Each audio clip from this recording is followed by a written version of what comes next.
Alright people, I'm breaking a chain today. Today, we're not gonna go over another zombie movie. I know, boo-hoo. But, I think you guys could use a break as I've had back-to-back videos of just zombie stuff. So, we are in the 2010s now, which means we get to watch movies the directors know that they can take the piss out of whatever they want because they know people like comedy. And what's better than making something horrifying, or not even horrifying? This movie's not really that scary, unless it's just like some implied tape, the word that rhymes with tape. And there's also a lot of gore, but, you know, why not? People like that in their horror movies. But today, we're watching one of my favorite 2010s horrors, Tucker Dale vs. Evil. Now, this movie is just a dumb, comical piece of art. I believe that this movie is something that deserves to be seen any day of the year, not just for October, but this actually gives me an excuse to talk about what I want, or at least that I get to talk about it, because, I dedicated my entire October to watching 31 horror movies because I hate myself, I guess. But, you don't care about that. You care about watching the video. Or actually, you don't even care about the video. You care about watching the movie, because my opinion doesn't dictate whatever you think about it, nor should it ever dictate what you think about something, because it is an opinion factored on my own beliefs and what I take away from this piece of property. So I recommend watching the movie first before you actually listen to my stuff. So we're just gonna go and start with the movie. The movie starts out by showing us two different groups of characters: the hillbillies, Tucker and Dale, and the college students, Chad, Allison, and five other people who are not worth remembering. Chad and Allison, like I said, the only two worth remembering because they're the most important college students.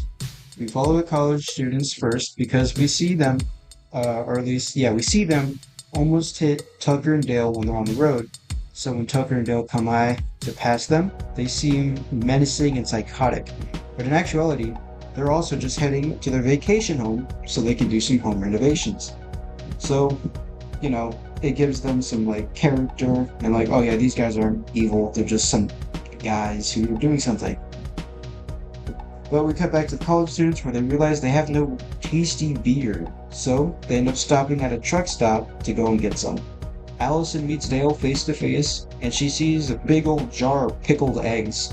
And since Dale sees her, and he gets flustered because I guess he's afraid of talking to women, and if you are too, you're probably too old to watch this video, and you should go back to your mommy and daddy so you can tell them to watch this video instead.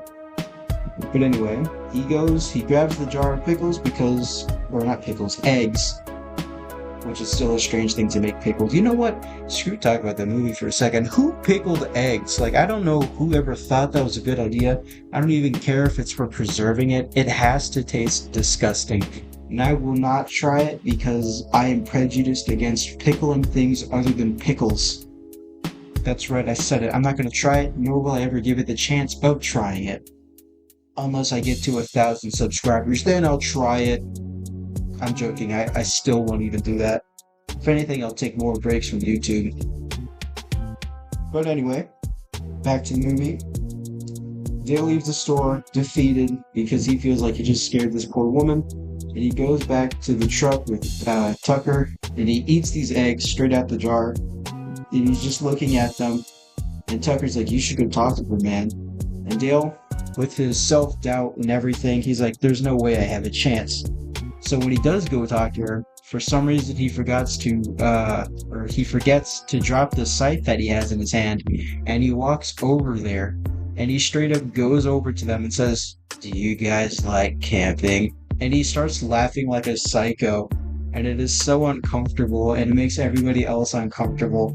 And the funny thing is, Chad goes over, and he does this horrible karate kind of boxing looking thing, and I'm like, "You're seriously gonna do that with a guy who has an actual weapon that can cut you in half? Okay, big man, good luck with that." So, with Dale being chased off by Chad, he walks back to Tucker in defeat and says, "I'm a loveless loser who doesn't deserve it." And I'm like, that hurts so hard for the poor man. But we get to fast forward a bit, and Tucker and Dale do some night fishing, where they actually see some college groupies swimming in the lake nude. Uh-oh. Close your eyes, guys, because I'm pretty sure your parents wouldn't like if you saw this one. But in actuality, they don't go nude swimming. They just swim in their underwear, I guess.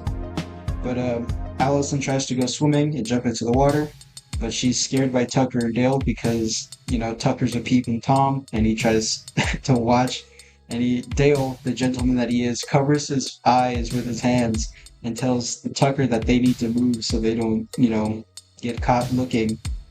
But Allison is scared and she falls into the water and, she hits rocks with her face. So, she's knocked unconscious and doesn't exactly come out from the bottom of the water.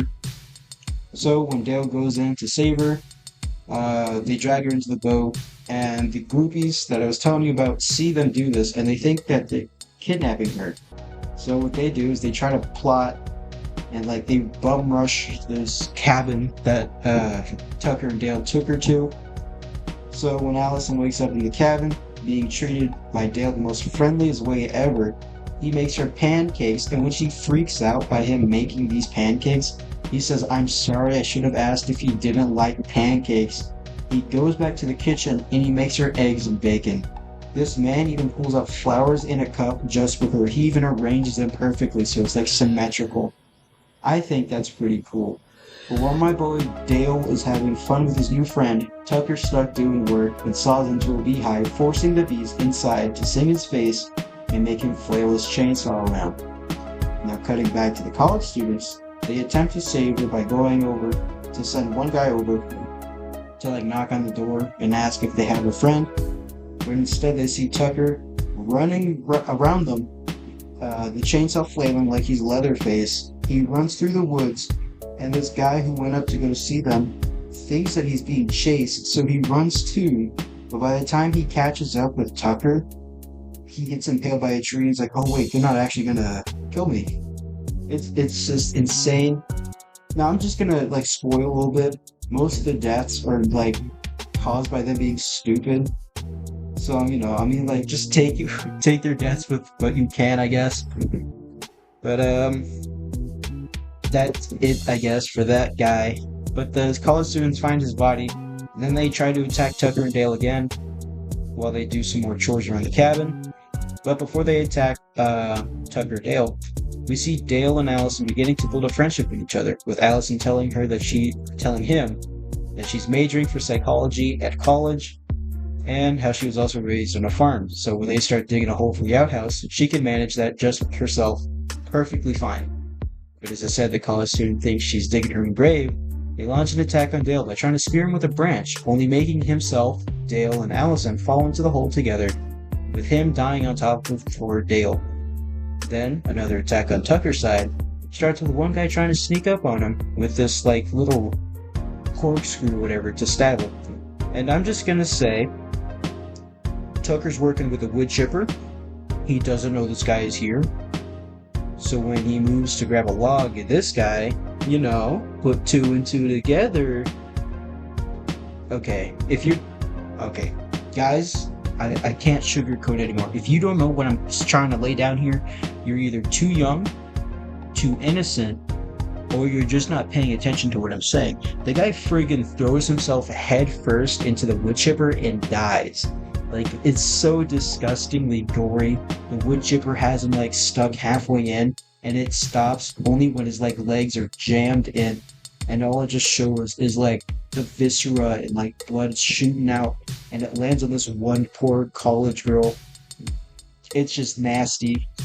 So I'm gonna move forward again. We see Tucker. This poor man takes the worst beating ever, because when the college students finally get help from a police officer, he dies just as fast as he got there. I'm telling you, it is unfortunate. So when he dies, the college students grab the gun that was on his belt, and they try to shoot him, but since they couldn't shoot at them, they decided to grab Dale's dog. What was his name? Jingles? Bro, you wrote this down, and I still can't remember the freaking dog's name. I'm telling you, it took 30 minutes, writing this. Chat, hold on, let me just Google real quick. That's his name. It was Jangers. Now, that little beastie is an American actor. I wish I knew, because he's actually really named Weezer. He was in a movie in 2011 called Below Zero. My bad, guys. I'm sorry I got off on another tangent. Anyway, the college students shoot at Tucker and Dale, but Tucker's able to sneak over to the college students and save Jangers from being killed.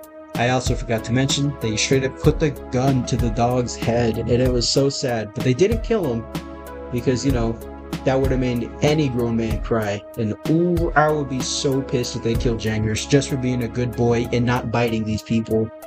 But instead, they capture Tucker, cut off 2 of his fingers, and they bait out Dale into the middle of the woods, which ends up working, by the way.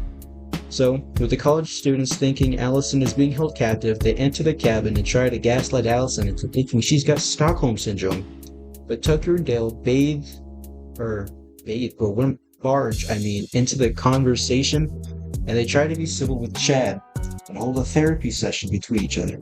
Except it turns into a bloodshed, where one guy comes into the cabin and shoves a weed whacker into one of the college girls' faces. Ew. It is brutal, it is crazy, and she doesn't die instantaneously, by the way.